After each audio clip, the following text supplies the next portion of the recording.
Hey everyone, this is Borvat. Got another Ramble review. This time going to cover The Mighty Thor #1 at the Gates of Valhalla. And I am going to admit that I just started recording this video and I'm already confused. I've already read this whole story, but I had thought when I picked this up, and I thought when I read it, and I thought when I just went through to review it to decide how I was going to cover it in the video, I thought this was like a one shot or something like The Mighty Thor at the Gates of Valhalla #1. Just like a single issue where they just decide that it has to have a number, even though there isn't going to be a number two. But this isn't The Mighty Thor at the Gates of Valhalla #1. It's The Mighty Thor #1 at the Gates of Valhalla. I is did they reboot The Mighty Thor again? Is this like the first? I hate renumberings. Okay, whatever. Unlike some other people on YouTube who review comics, and I'm not throwing shade at anyone because it's a perfectly legitimate thing to do. There are people out there, some of them I like a whole lot, who do reviews, who pick up cringe-worthy books on purpose to give them bad reviews for the entertainment value of reading and pointing out the flaws in or making fun of a bad book. I don't do that because I don't, or I haven't been doing it recently because I don't want those books in my collection. I try to get books that look like they might be good, and then sometimes I still end up with some. So I didn't buy this book to make fun of it, is all I'm trying to say. I bought this book because of the cover. We've got Thor back, the real Thor, and he's looking at a statue of the Thor, Jane Foss Thor, I guess people call her. But she's being memorialized apparently in Valhalla. And I thought that was kind of cool. If she was a hero for a while, she deserves a remembrance as a hero. But we need the real Thor back too. We've got the real Thor back, which is good, and we've got still respect, even if it wasn't written at the best all the times, even if there's some weird political agendas behind it. Still, respect Jane Foster's hero journey. I don't know if I want to get into this. This might be a more rambly. Let's see if we want to cover this at the end of the video, because I have a not really interesting history on Jane Foster, but it's a little bit interesting maybe. So we'll see if we're going to cover it. But I bought this book for the cover. Let's jump right in and see what it's about. I got something about the Tomorrow Girls or the Realms. This book is actually, I didn't realize until like my second read through, that it's apparently it's two different artists, but it's the same writer. It's a male writer, but it's female artist for the first story, which I could have guessed. And then I think Ramon is a male name. So male, that kind of lines up with what my impression was. But it's the same author, it's two different stories, but they kind of fit together, so we'll see. So we start out in like Viking times, I guess, and they've got some trolls who are attacking, so they've already overthrown a village. I'm just kind of sitting there. And here come the Tomorrow Girls, I guess, who are Thor's granddaughters. And I said a female artist did this first issue, or this first story in the issue. And I don't mean anything negative by that. But again, I pointed out in a previous issue that I feel like I can usually tell, not necessarily when the art is done by a woman, but when art is done for a woman. For a female audience. And this story, the art is done for a female audience. You've got kind of this cutesy, simplified, not really sexy art for the girls, not really attractive, but cute and pretty in a way that it would be geared towards a female audience. So they apparently want to cause trouble. They drugged their dad, who is the all-grandfather, I guess. Thor is now the king of Asgard in the future, and they're his granddaughters, and I don't know who he had offspring with, who would in turn have had them. Does he have offspring through Jane Foster? Does he marry Jane Foster? Or I think he kind of has a love interest in Asgard as well. I don't know.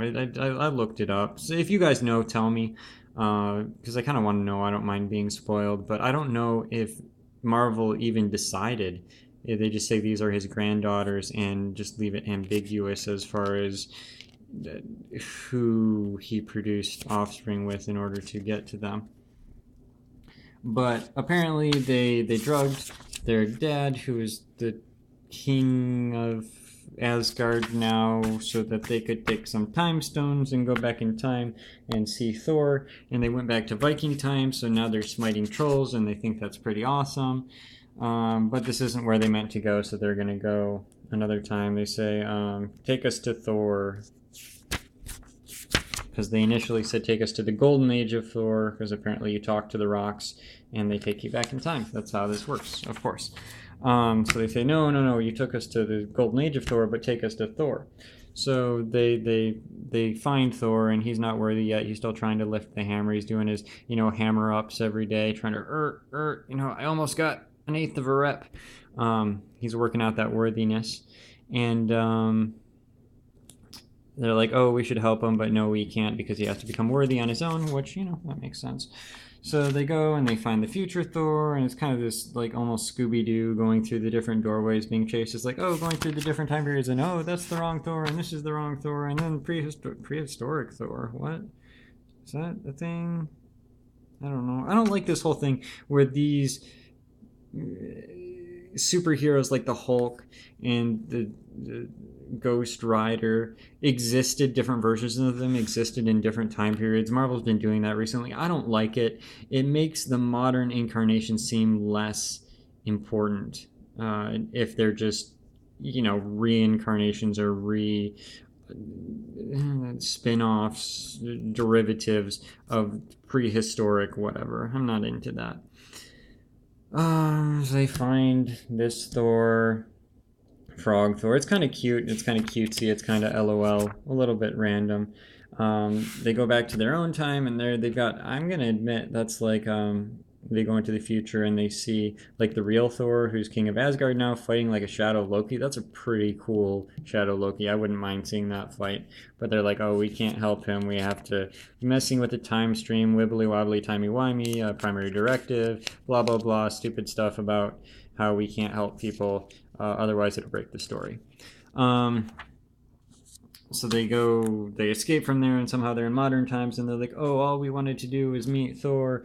And then Jane Foster bumps into them, and they're like, you're the Thor we were looking for, because of course they were looking for Jane Foster, not the real Thor. Again, nothing against Jane Foster. I like Jane Foster as a character, and I did like the idea of her getting superpowers for a while and inheriting the mantle of Thor. Even, again, you're not Thor. You can't inherit my mantle and become me. You can have my mantle, but Thor is a person. It's a name. It's not a mantle, as far as I've understood. But they hang out with her. They tell her, oh, you're so cool. This is when she had cancer. I don't know if she still does. I haven't really been keeping up on her. But they're like, yeah, you're a hero, and you're fighting the battle of cancer, which is the mightiest battle of even more mighty and heroic than trolls and whatever, which, that's kind of cool. They're being supportive. And they let her, ride around on they have hammers.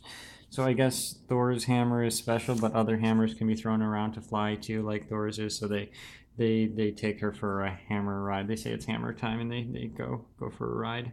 And she likes that. She looks weak, though. She looks like she's going through some chemo or some, something that's zapping a lot of her energy. They go back and they say, yep, that's all we wanted. Their dad's still, wasted from, them drugging him. Cue canned laughter. And they're looking through their comic book, and they're like, yeah, see, she was everything. Even though she had cancer, she doesn't look like that. But to them, she's as beautiful as she is in this picture because of what was inside, and that's why they wanted to go see her. So yeah, it's okay. It's nice. It's a sweet little thing. Should I cover what I think about this story first, or should I jump right into the second story? I'm going to do the second one really quick. Yeah. We'll just jump into the second story. So we've got this troll king of Svartalfheim. He's the dark elf king or something, and he's basically just going through all the realms, causing trouble, murdering people, a lot of brutal stuff. So this was kind of like, girlish and happy and a little bit random and silly. And then this is just really dark. We've got the king troll, dark elves in Svartalfheim. And this has got some really, I talked about in the No Justice, DC's No Justice, Justice League No Justice. They have this kind of non-primary color scheme. Kind of have that here too. I noticed that in female geared books, books written for a female audience, they tend to do these like almost Easter egg colors in the books. I don't know. I guess they're softer colors.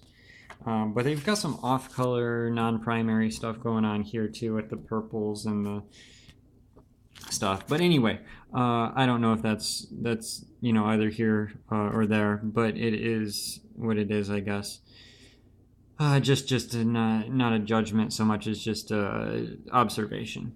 But Dark Elf, this is rambly, see? Dark Elf is going through all the realms, he's murdering people, blah, blah, blah.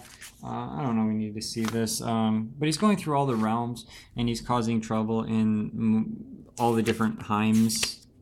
Like the Svartalfheim is where he's from. He goes to Nidavellir, Jotunheim, all those Heims, see?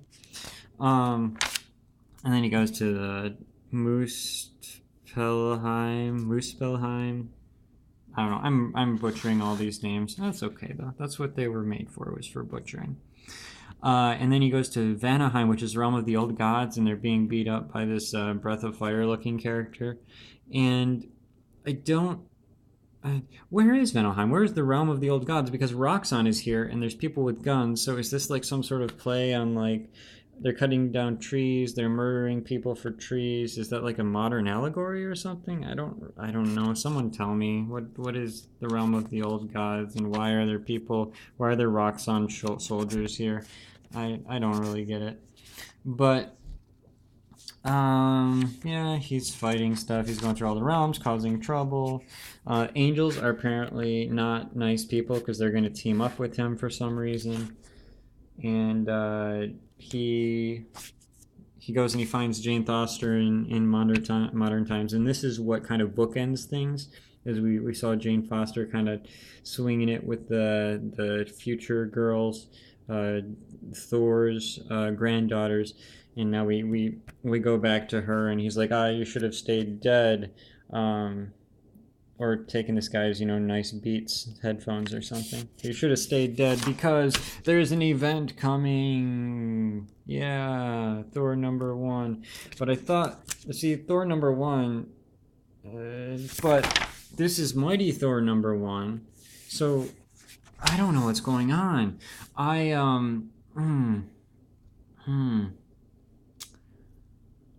Mighty Thor #1. So my guess is they're keeping Jane Foster as Thor. I could be totally off on this, but I'm guessing they're keeping Jane Foster as Thor in Mighty Thor #1.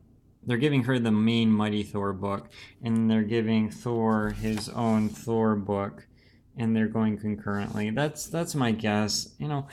Jane Foster was a nice romp, and I like the idea of her, understanding what it's like to be him and taking over for. I think that would have been a nice little. How do I want to say this? Jane Foster taking over the mantle of Thor. It would have been a nice mini-series, or a nice short-term thing. Maybe even a backstory in the Thor book. Because what it does is it allows, she's one of Thor's love interests, maybe his primary one, to give her the hammer and the power for a short period of time to let her understand what he has to go through on a daily basis. That would be cool. It would be an interesting dynamic. It would bring them closer together. And the fact that Thor was unworthy, and that's why the mantle went to her, that's an interesting story too. Again, Thor having to watching him have to earn his worthiness. That would have been a very interesting story. But this has just been going on and on and on and on. And as far as I understand, no real focus on Thor regaining his worthiness. He's just been sitting there unworthy while Jane Foster does everything on her own. And just weird politics, weird stupid romances that and she's Thor's girl as far as I'm concerned. Just giving her a diversity kiss with another character, nothing means anything anymore. It's stupid. But this could have been done well. I like, especially if she was never called Thor. If maybe people called her Thor and she said, "I'm not Thor. I merely hold the mantle," until Thor took it back. That would have been cool. But anyway, I'll end the review here. I've been going too long already. How do I review this? It's a good cover. If you like the cover, go pick it up. It's leading into an event. I don't know. I don't think you need to read it, but art's not bad. Again, really female-geared art here. You can call me a sexist or something if you want. I'm not saying that's a bad thing. Second half is different. It's more... I don't know what I'd call this art style here. More... not traditional. Not traditional Marvel, anyway. More almost indie comic. I don't know what I'm talking about. You tell me what you guys think. Tell me where I'm wrong. I can't give this book a recommend. If you like the cover, though, pick it up. It's not bad. That's it. Let me know what you guys think. Leave me a comment in the comment section. If you like the video, feel free to give me a like. If for some reason you like my dumb videos and you want to see more of them, feel free to just subscribe. And I'll have a link to one or a couple of my other videos here. So if you want to watch another one right now, check out one of the links. So that's the end of the review. I haven't done a bonus ramble in a while. So I'm going to do a bonus ramble here. If you guys want to cut out, that's fine. But I do want to cover, just mention that I did get into Thor through Jane Foster. And I know that might ruin it. Like I have any comic book credibility to ruin still. As if. But I was never big into Thor. And I don't dislike him, but I just never really picked up the book until Jane Foster became Thor, and that to me was interesting enough. I mean, she's really pretty, she's really cool looking, and she's got the hammer, and it's a female-led book that's interesting, really pretty hair, the mystery of her identity, who is she? So I picked it up. That was back before I was getting floppies. That was through Comixology, and I read through the entire first volume, I think. I think the second volume is where they started up the whole cancer thing, and I dropped out at the second volume just because the whole cancer storyline to me just felt like cheap emotionalism. It wasn't a comic book story to me at that point. It felt more like a drama, like a soap opera. Not a soap opera within the romance style, but just it felt more like a TV drama with the cancer. And I wanted to see her beating up bad guys, not getting into all of this melodrama and medical drama. Not to belittle anyone who's going through that in real life or anything, of course, or anyone who knows anyone. But I dropped it after the first, just when they started up that whole thing, I wasn't really into it. And even during the first volume, this was before I was red-pilled, before I realized what was going on in the comics book industry as far as politics. I had some issues with morality in comic books prior to that. But as far as politics in comic books, I had not yet been red-pilled. And but some stuff stuck out to me that didn't make any sense, and I didn't know how to understand it then, and I know now what it meant, but just female Thor getting in a fight with a woman, and they're all like, "Oh, we're both girls, so we'll mutually respect each other." and talk about how men are kind of bad, and then we'll actually not finish the fight because we're both women and therefore we're automatically friends, even though we're enemies. And I was like, what? And then they had some weird thing with like the oh goodness, what's Thor's dad's name? I can't think when I record videos. Um, the Allfather, Odin, yes. So Odin's wife was all like, "Oh, Odin's totally stupid, and I'm a woman, and I know what's." But I don't know. There's just some stuff that didn't quite fit, and then the realization that Thor is a name and not a title. She can't really be Thor, and they just kept on pushing it. And then not giving Thor, like I said, not giving him his redemption arc, not having them interact as characters interestingly, as love interests, like they were or are, or I don't know. I just lost interest in it, but I was initially interested. I did read the whole first volume of the female Thor story. So, and I initially liked it, aside from some things that didn't make sense then that make sense now again, now that I understand more of the politics going on behind the scenes. But yeah. Oh, anyway, thanks. I don't know. I don't know if that means anything to anyone. If you have any experience, if you read Thor, what were your thoughts on just the series, the female Thor stuff in general? Did you read it? Did you pick it up? Did you get into it because of her? Did you get out of it because of her? Let me know what you think.